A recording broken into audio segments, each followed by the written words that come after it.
अस्सलाम वालेकुम। अपने चैनल पर तमाम दोस्तों को खुशामदीद कहता हूँ। आज हमारा लेक्चर है जी कॉस्ट अकाउंटिंग से रिलेटेड। तो चलते हैं जी, टॉपिक्स डिस्कस करते हैं। कॉस्ट अकाउंटिंग क्वेश्चन नंबर 1 है हमारे को, a field of accounting that records classifies and measures of cost is called. कि अकाउंटिंग का ऐसा मेथड जो कि रिकॉर्ड करता है, क्लासीफाई करता है, मेजर करता है कॉस्ट को, तो इसको क्या कहा जाता है? ऑप्शन ए हमारे पास cost accounting, B advance accounting, C management accounting और डी हमारे पास है नन ऑफ अबव। तो इसमें से राइट आंसर है हमारे पास ए कास्ट अकाउंटिंग। अगर कास्ट अकाउंटिंग की कभी डेफिनेशन पूछी जाए तो ये इसकी डेफिनेशन होती है कि field of accounting that records classifies and measures of cost is called cost accounting. Next question है कि price paid to acquire, reduce, accomplish, for maintain anything is called.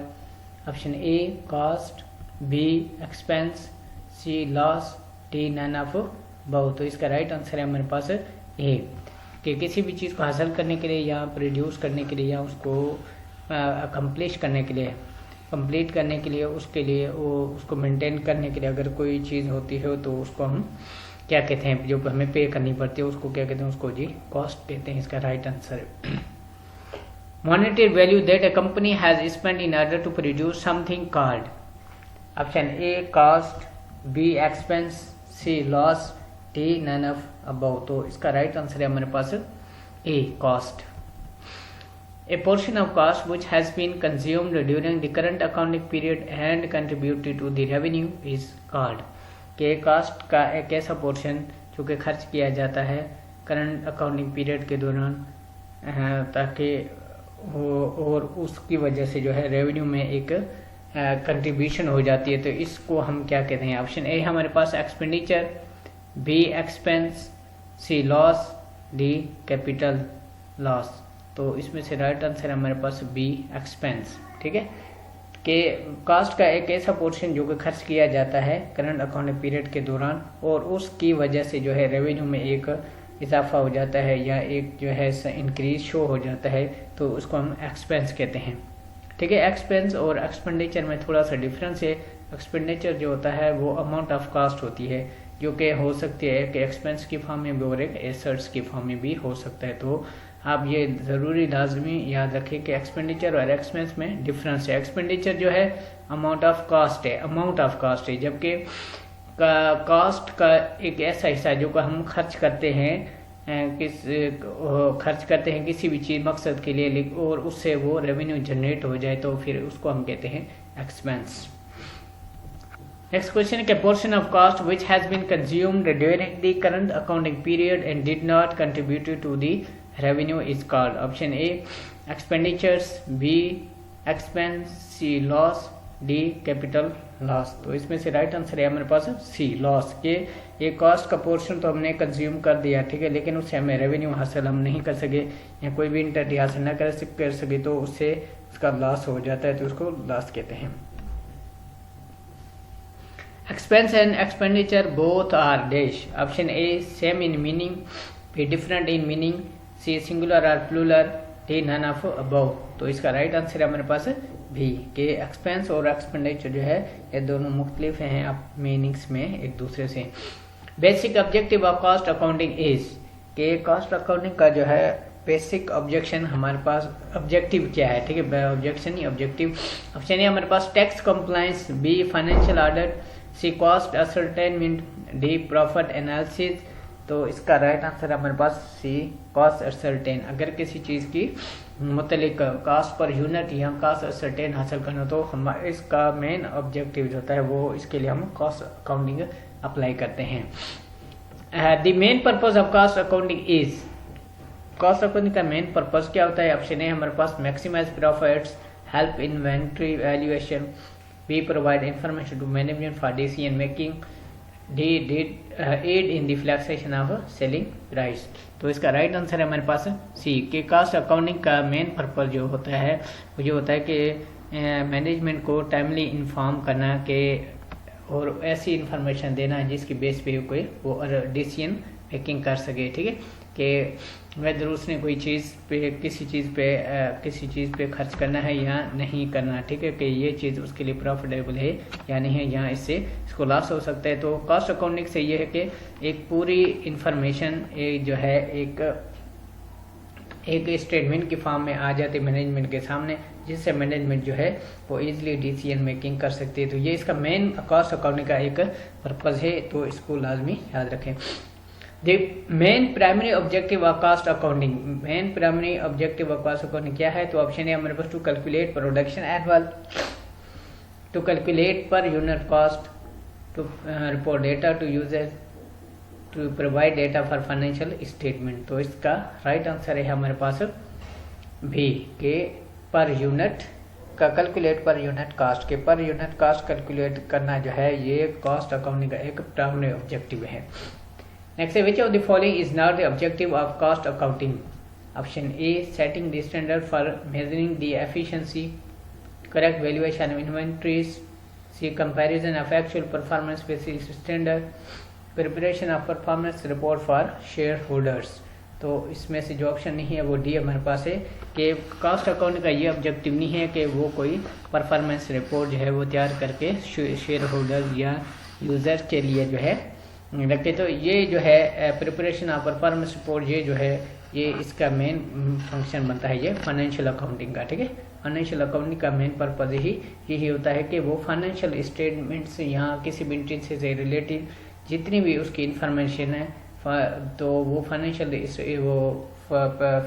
Statement की फॉर्म में जो है वो तमाम अपने यूज़र या शेयर होल्डर को प्रेजेंट करे, ताकि वो उसके मुताबिक जो है अपनी इन्वेस्टमेंट या जो है अपने शेयर्स हासिल कर सके। तो कॉस्ट अकाउंटिंग ये पर्पज़ नहीं होता। कॉस्ट अकाउंटिंग का पर्पज़ होता है कि कॉस्ट पर यूनिट या जो है कि कॉस्ट से रिलेटेड जो है इंफॉर्मेशन मैनेजमेंट को प्रोवाइड करना, ताकि वो एक अच्छा डिसीजन ले सकें। नेक्स्ट क्वेश्चन है कि users of the cost accounting are, option A management, B government, C members, D income tax authorities, ठीक है। तो इसका राइट आंसर है हमारे पास बी गवर्नमेंट।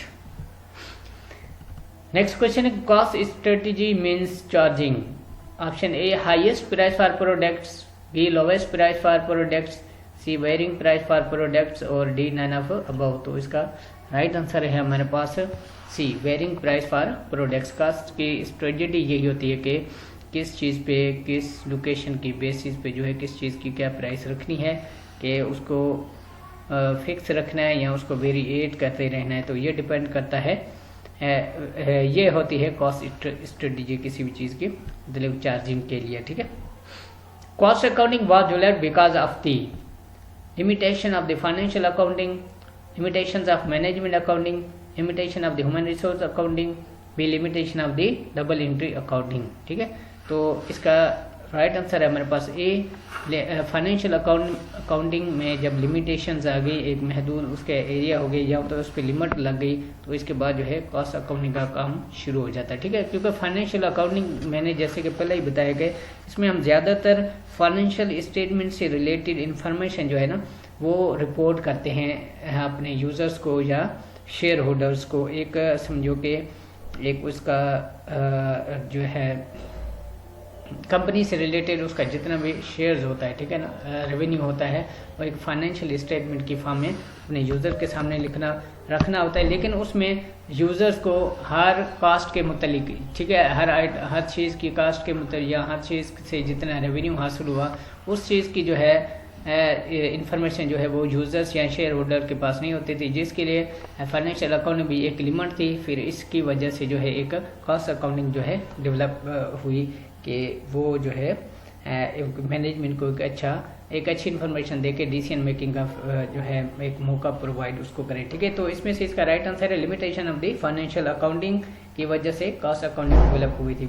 ऑप्शन ए के the process of comparing actual cost to budgeted cost and taking correct action is called, option A planning, B controlling, C implementing, D monitoring. और इसमें से इसका राइट आंसर है हमारे पास जी सी के इम्प्लीमेंटिंग, ठीक है।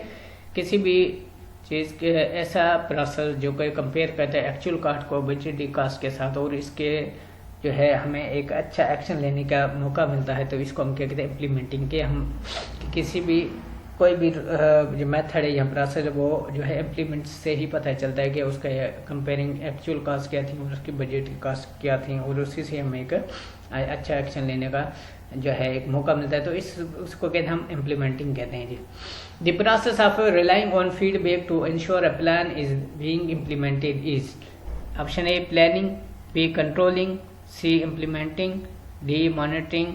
तो इसमें से इसका राइट आंसर है मेरे पास B controlling.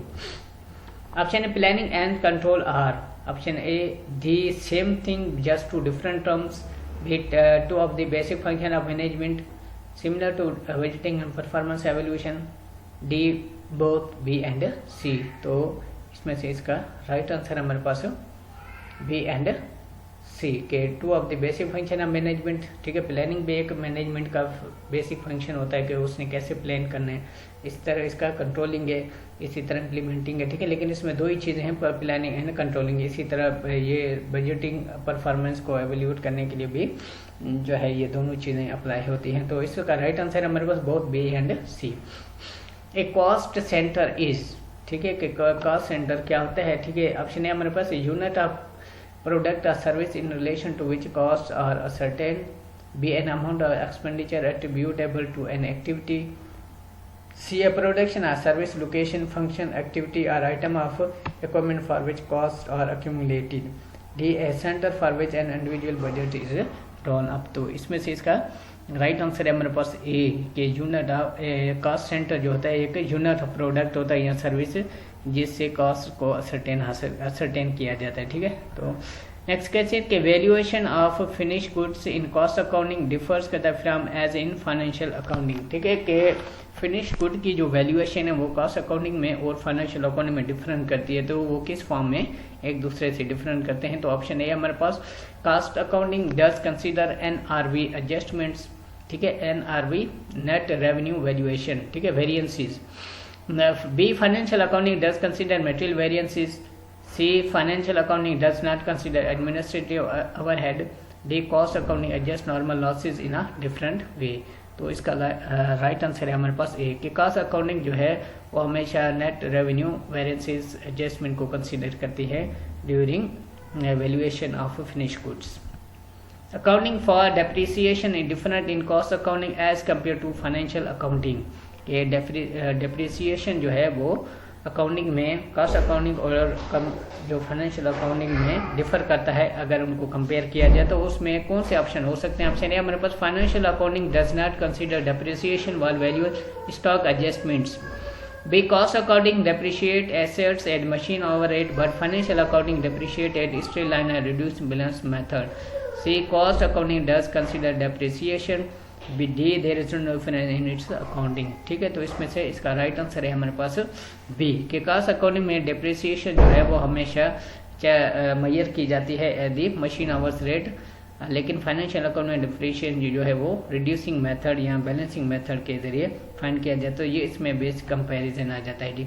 Accounting of factory overhead is different in cost accounting and financial accounting as. ठीक है, तो ऑप्शन ए ये है, ऑप्शन बी, ऑप्शन सी और ऑप्शन डी। तो इसका जो है ना राइट आंसर है हमारे पास सी के फाइनेंशियल अकाउंटिंग में अगर हमने एक फैक्ट्री ओवरहेड को डिफर करना है फाइनेंशियल अकाउंटिंग में, तो इन दोनों में कास्ट का अकाउंटिंग इसमें कास्ट अकाउंटिंग में और फाइनेंशियल अकाउंटिंग में जो है फैक्ट्री ओवरहेड का जो मेन डिफरेंस होता है वो इसकी वजह से, क्योंकि in financial accounting actual factory overheads are recorded but in cost accounting factory overhead are recorded at predetermined rate. तो ये इनके दरमियान बेसिक डिफरेंस है जी।